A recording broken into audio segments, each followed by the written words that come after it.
Hey everyone, in this video, we're going to be talking about CTC's latest meta buying best practices. Let's jump into it.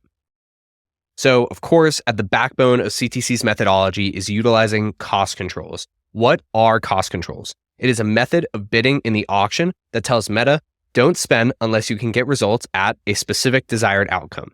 Now, this can differ in some ways, and we'll go into this. But how does this work? Well, cost controls are set based on your ROAS or CAC expectations relative to your product or SKU. It controls the flow of spend based on performance, and essentially if you loosen your controls when performance is good, you can allow more spend. And if you tighten your cost controls when performance is below target, you can reduce inefficient ad spend. And the why behind this is it can allow us to control the flow of spend based on performance and actual demand within the auction. And you can increase your overall efficiency, making the variable we're optimizing for efficiency and not volume. And it reduces your risk for creative testing, which tends to be a very high cost center for some businesses. Now, these are your different cost control methods.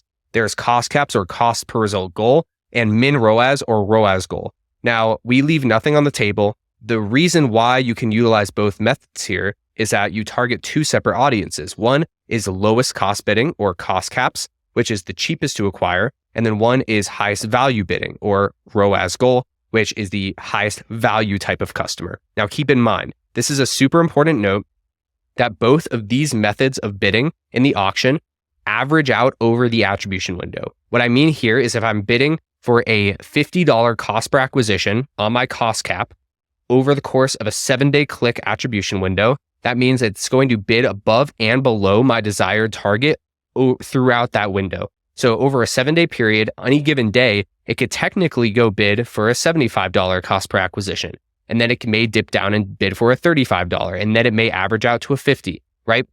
So over the attribution window, you need to be cognizant of what your actual average order value is in relation to where your cost cap is set. If your AOV is expected to be $150 and it actually shows up as $110 and you had your cost cap at a certain target, you're going to need to tighten up your cost cap based on that expectation. But you really want to make sure you're looking at a longer time window because of the fact that it is an average over time. And this goes the same for min ROAS. Now, if you want to be even more aggressive with bidding, you can use bid caps, which is not an average, and it sets a spend ceiling. So if I set a $50 bid cap, that means Meta cannot bid over $50, period. And that means that you can only bid underneath that, essentially. Now, something to talk about with min ROAS or ROAS goal bidding, that is something we've been using even more recently. I'm personally a big proponent of it, especially for accounts with a large variety of average order values on the website, is you can optimize for a specific marginal outcome, meaning that I could technically put more than one product or SKU in a single campaign. This is great for smaller accounts with a lot of average order values that need more consolidation. And you're able to say, hey, I want a 2 ROAS goal, right?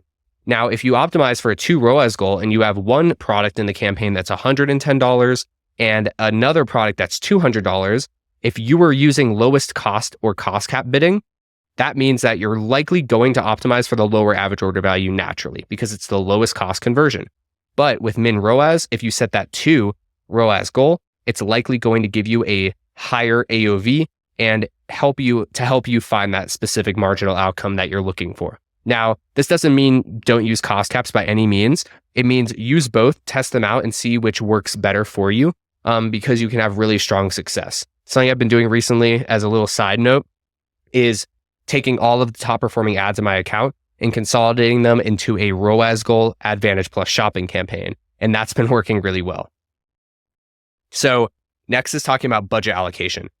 Every ad set needs to be given the proper budget to exit the learning phase within 7 days. And this is Facebook Ads 101. Here's your budget formula, which is 50, your 50 conversion events that you need to exit the learning phase in 1 week, times your cost per acquisition, divided by 7. And that gives you your estimated starting daily budget per ad set. And that's super important. It is per ad set, not per campaign.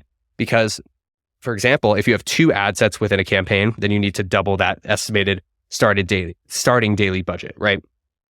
Hey folks, thanks for listening to this preview episode. To hear the episode in full, check out Admission at youradmission.co. That's admission.co.